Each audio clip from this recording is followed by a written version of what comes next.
तनख्वाह मिलने से पहले ही टैक्स कट गया।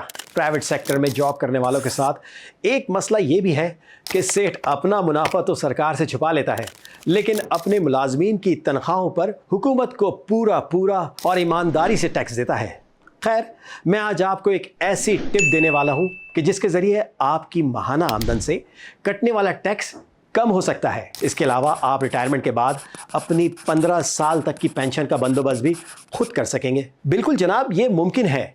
इसके लिए करना ये होगा कि आपको पेंशन फंड में सरमायाकारी करनी होगी। परेशान ना हो, अगर आपकी कम तनख्वाह है और भारी भरकम बिल देने के बाद कुछ बचता नहीं तो आप कंपनी का प्रोविडेंट पेंशन फंड में तब्दील करा सकते हैं। ये funds asset management company SECP के कवानीन के मुताबिक मैनेज करती है, जबकि पेंशन प्लान आप खुद अपनी मर्जी से तरतीब देते हैं। अगर आप खतरों के खिलाड़ी हैं या ज़्यादा रिस्क लेना चाहते हैं क्योंकि आपको ज़्यादा मुनाफे की चाह होती है, तो आपका फंड स्टॉक में लगा दिया जाता है। और अगर आप कमज़ोर दिल हैं, यानी थोड़ा है और थोड़ी की तमन्ना है कि फार्मूले पर ज़िंदगी गुजार रहे हैं, तो आपके लिए प्लान है मनी मार्केट और डेट फंड का। ये तो बात होगी पेंशन की। अब बात करते हैं कैसे पेंशन फंड से आप अपनी माहाना इनकम टैक्स की अदायगी का बोझ कम कर सकते हैं। ये बात मैं वाजे कर दूं कि ज़्यादा से ज़्यादा आप अपनी टैक्स की अदायगी 20% कम कर सकते हैं। मिसाल के तौर पर अगर आपकी सालाना आमदन 24 लाख रुपए है, जिस पर सालाना 2,30,000 रुपये सरकार को टैक्स की मद में चले जाते हैं,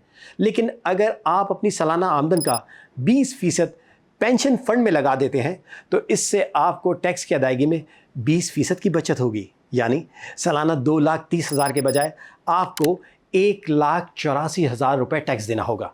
खास पे जो सैलरीड क्लास है वो अपना टैक्स 20% कम कर सकती है by investing in a pension scheme. फिर जब वो रिटायर होता है तो उस टाइम पे जब वो पैसे निकालता है तो 50% उसका टैक्स फ्री पैसा निकल आता है और 50% पे टैक्सेबल है। और फिर हम उसको एक एन्यूटी में भी कन्वर्ट कर देते हैं जो 50% है, ताकि उसको एक माहाना आमदन मिलती रहे for the next up to 15 years. अगर एज किसी की 50-55 हो गई तो क्या वो अभी भी वो बेनिफिट ले सकता है by investing in a pension fund? तो उसका आंसर है कि बिल्कुल up to 70 years of age वो इन्वेस्ट करके वो टैक्स बेनिफिट ले सकता है।